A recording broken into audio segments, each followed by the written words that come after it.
Hello and welcome to another Overlord lore video, and today we are going to take a look at the differences between the three main species in Overlord, that are humanoids, heteromorphs and demihumans. But before we're going to do so, let me thank my patrons for supporting this channel, as well as all users of the YouTube thanks function. Also please check out my fantasy channel. Now with that said, let's start. Back in the game world of Yggdrasil, there were three distinct main branches of species.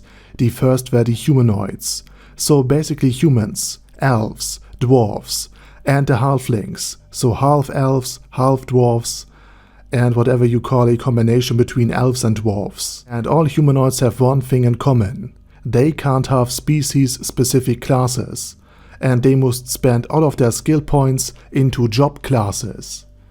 Then there were demihumans, often beast-like beings like for example the lizard men or the rabbit men we know from the 4th episode of the 4th season. Trolls and goblins, aka species we know from the 3rd season, also fall into this category. They often have greater strength, but somewhat lower intelligence compared to humanoids and heteromorphs. But this doesn't mean that demihumans can't be smart. For example, goblins, lizard men, and even Quaggoa exist who are smart, and quite a bit more than some other leaders. And speaking of our Overlord, finally there are the heteromorphs, which are basically everything else that doesn't fit into either of the two categories. For example, the angels, the Sunlight scripture used, are of the heteromorphic race.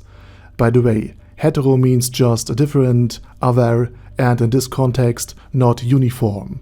And then there are automatons, like Shizu Delta, who also falls into this category.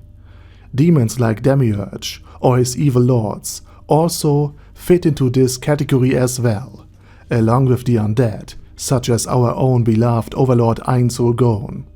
And most of them have, generally speaking, a fairly negative karma value, due to being considered naturally evil, such as demons, devils, or the undead. Now with all of that said, there's also quite an optical overlap between the three branches. For example, Lupus Regina Beta is a lycanthrope, meaning that she has a normal humanoid, human-like form, which makes her pass for a human on first glance, except for her ears.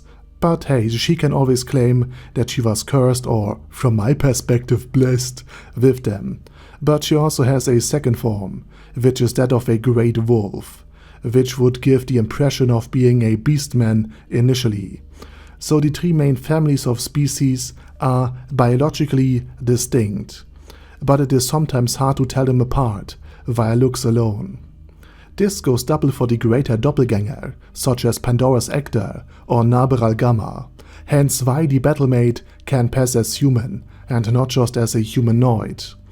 Now lastly, thus far not even Demiurge could create offspring between these species, while elves and humans can have half-elf children. For example, Irmina, a human and a doppelganger for example, could not, which also means that humans can't have children with Lupus Regina Beta and Naberal Gamma even if they weren't NPCs of the Great Tomb of Nazarick.